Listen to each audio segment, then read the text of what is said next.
عليكم ورحمة الله تعالى وبركاته، وأهلا ومرحبا بكم في قناتي. اليوم في وصفاتي البسيطة. وصفتنا لنهار اليوم طاجين الزيتون بلا صوص بطاطا محمرة.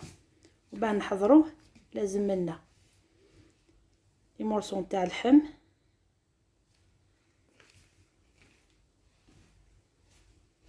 لا كونتيتي تاع الزيتون يكون مغسول ديجا،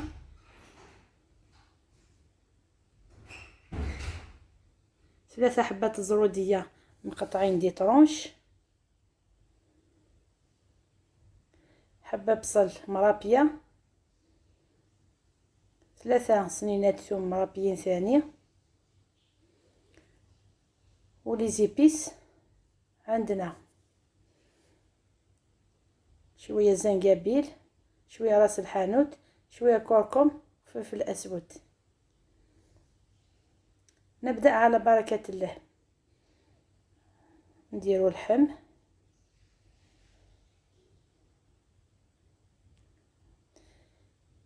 نزيد عليه شوية زيت ومغرفة صغيرة ملح، بيان سور الزيتون عنده الملح، ما نكثروش الملح يا البنات، ونديروه يتقلى. بعد ما تقلى اللحم تاعي نضيف عليه البصلة، فوالا،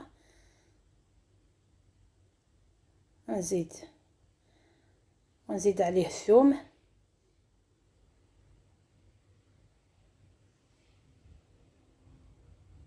كما راكم تشوفوا، ونخليه ثاني يتقلى شويه. فوالا، ولي زيبيس باه نكملو.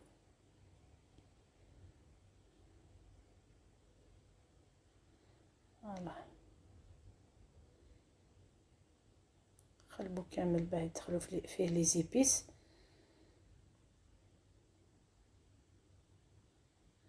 فوالا، وبعدها نزيد زروديه شويه رند هكا يمدلو شويه البنه.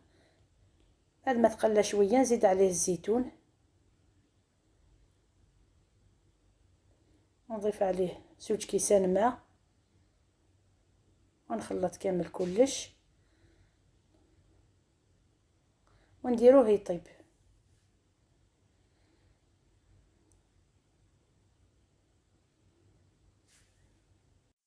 هنايا يا البنات عندي 4 حبات بطاطا متوسطين، نقطع هذه مورسون كبار كما راكم تشوفوا، نديرها الملح ونحطها تفور. بعد ما طابت البطاطا تاعنا نديرها شويه لي زيبيس، نديرها شويه فلفل احمر مغرفه صغيره، نزيد عليها نص مغرفه فلفل كحل كما راكم تشوفوا، نزيد لها ثانيه شويه زعتره، شويه حشيش،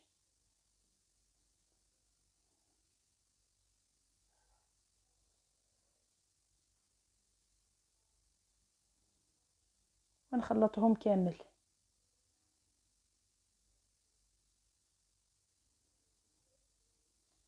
ناخذ المقله ندير فيها مغرفه كبيره مارغرين، ونفرغ فيه البطاطا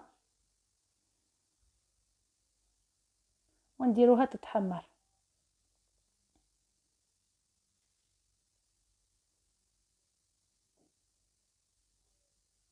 بعد ما تحمرت شويه كامل من التحت نزيدو نقلبوها كما راكم تشوفوا، بيان سور ما نغفلوش عليها، اشاك فوا نقلبوها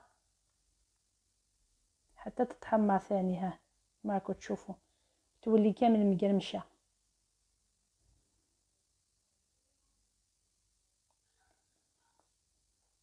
انا نكمل كامل البطاطا تاعي ونشوفوا كلش في طبق التقديم.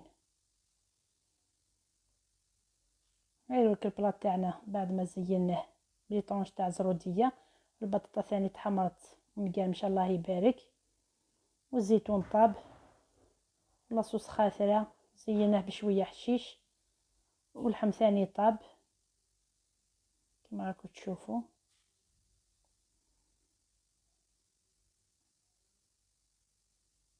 هاو كيما تجي كيفاه تجي.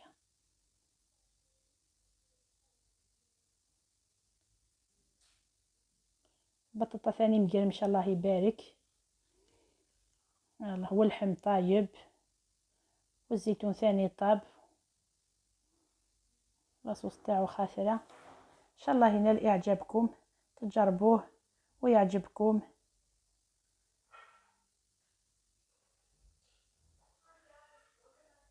والى الملتقى ان شاء الله في فيديو قادم. مع السلامه.